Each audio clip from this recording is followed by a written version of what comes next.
Alors, donc bonjour à tous, bonjour à tous ceux qui me suivent sur cette chaîne dédiée entièrement au domaine des mines, au domaine de la santé et sécurité au travail. Je suis Kwasi Justin, si vous prenez en marche cette chaîne pour la première fois, je suis géologue, spécialiste des industries extractives, je suis expert en gestion durable des mines, je suis issu du DESIeux, si vous connaissez le DESIeux, je fais partie de la première personne du master spécialisé en gestion durable des mines. Notamment, j'ai fait d'autres études dans d'autres universités et autres. Et je ne suis pas payé par les DESIeux pour cette petite publicité, mais ce que je voudrais dire, c'est que les écoles comme le DESIeux, en tout cas, lorsque nous y étions, étaient des écoles vraiment de référence dans le domaine. Alors, donc, c'est mon ancienne école. Pourquoi ne pas faire une petite publicité si ça peut aider l'école? Alors, notez que dans cette vidéo, nous allons parler de shear zone.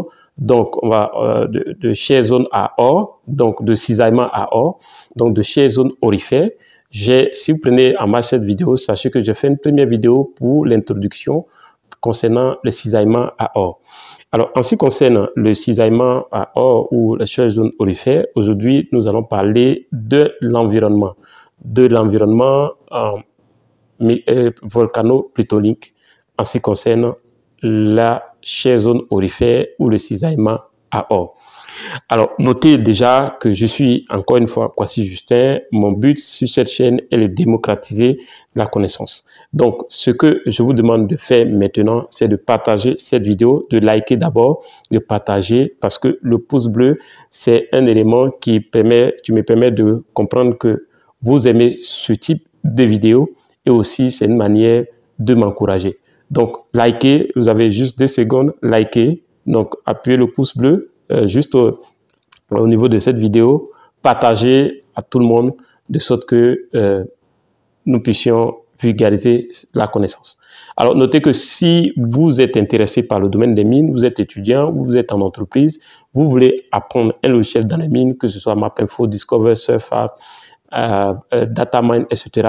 Si vous êtes intéressé par une formation, par exemple, dans le domaine des mines ou le domaine HSE, ça peut être, si vous voulez, l'exploitation minière, le traitement des minerais, la fragmentation des roches, la réhabilitation, etc., etc. Si vous avez besoin d'une formation dans le domaine des mines, vous pouvez me contacter par WhatsApp au +225 0759 42 17 05.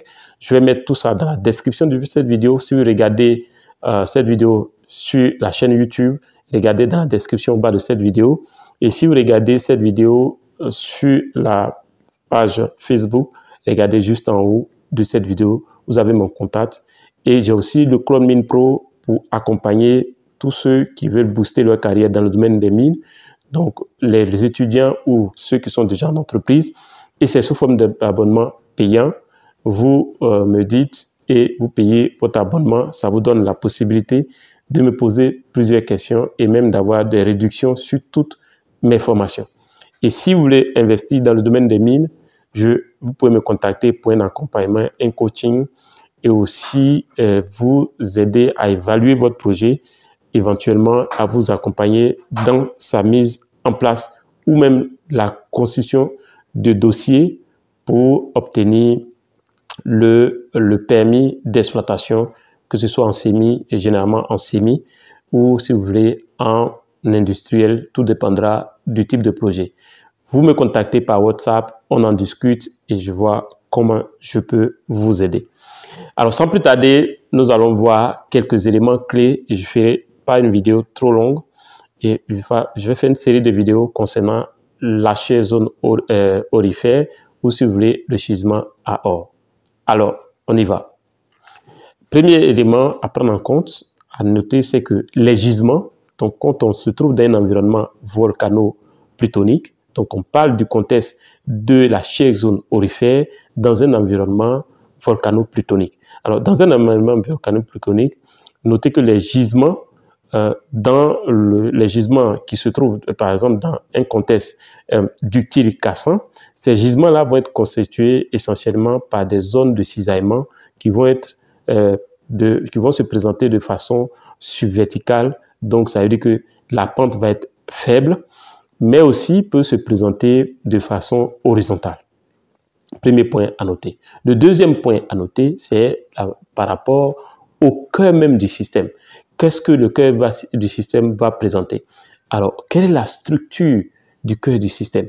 La structure du cœur du système, cette structure-là, va généralement être principalement marquée par la présence d'un certain nombre d'éléments, dont par exemple le quarks et le carbonate, qui vont former, si vous faites la remarque, un filon, donc une structure filonienne, et généralement, pour ceux qui font le terrain, vous allez vous rendre compte que cette structure filonienne est à forte teneur.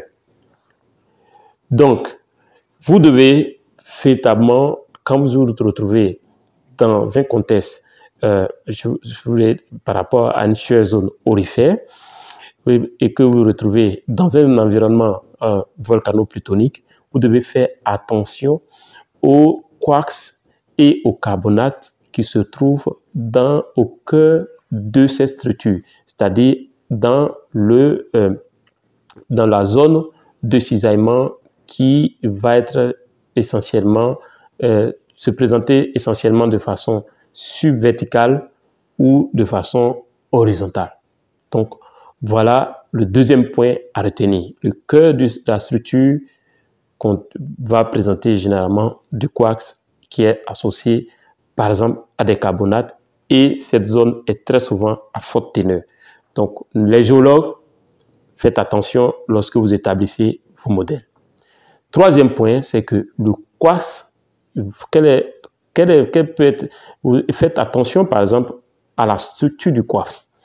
Alors, généralement, le quarks va présenter une texture qui va être microsaccharoïde et de microsaccharoïde à, par exemple, laminé. Donc, ça peut être une structure laminée ou une structure microsaccharoïde. Donc, troisième élément, vous devez faire attention au type de quarks que vous trouvez au cœur de cette structure.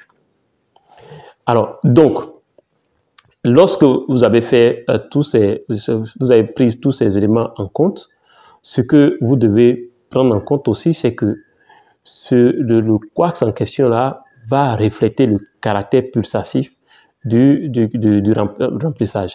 Donc, ça va indiquer, ça va être un marqueur du caractère pulsatif du remplissage qui s'est opéré. Donc, vous avez une ouverture, donc cette zone-là, vous allez avoir le quarks qui est aussi associé au carbonate qui vont se mettre en place. Et la texture de ce quarks-là va vous donner une information et qui généralement va refléter le caractère pulsatif du remplissage. Donc voilà un point à ne pas véritablement négliger. Un autre point que vous pouvez prendre en compte, c'est que on va avoir dans cette zone-là, les veines et autres peuvent se présenter sous forme de stockwork. Donc, le stockwork, c'est comme un réseau de petites fractures remplies de veines de quarks. J'essaie de simplifier les choses. Comme je l'ai dit, si cette chaîne, notre objectif est de démocratiser la connaissance. Ça ne sert à rien de mystifier quoi que ce soit. Nous sommes là pour démocratiser la connaissance. Si vous ne l'avez pas encore fait, faites-moi un gros like si cette vidéo vous plaît et partagez au maximum pour m'encourager et notez que je suis disponible pour accompagner ceux qui ont des projets et aussi mes formations sont disponibles. Pour les étudiants, j'ai des prix préférentiels pour les aider à pouvoir participer, à pouvoir avoir accès à ces formations.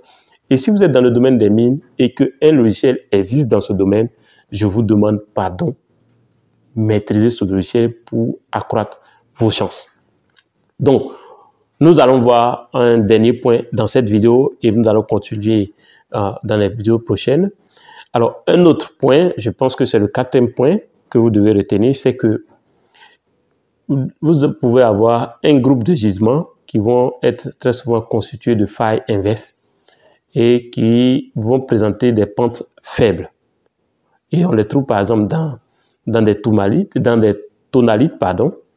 On peut les trouver dans les tholanites. Donc, les tonalites, généralement, si vous prenez d'un endroit, un contexte tel que en RDC, donc en République démocratique du Congo, on trouve ce type de gisements qui vont être très importants et qui sont des gisements qui vont être constitués essentiellement de failles inverses qui vont avoir une pente faible. Un dernier point, c'est que dans les roches felsiques, notez que la minéralogie va prendre en compte principalement, va s'appuyer principalement va s'appuyer principalement sur de l'or natif, sur des carbonates, sur des chlorites, sur des séricites, des pyrites et rarement, par exemple, des tellurites ou bien, si vous voulez, des tellurites.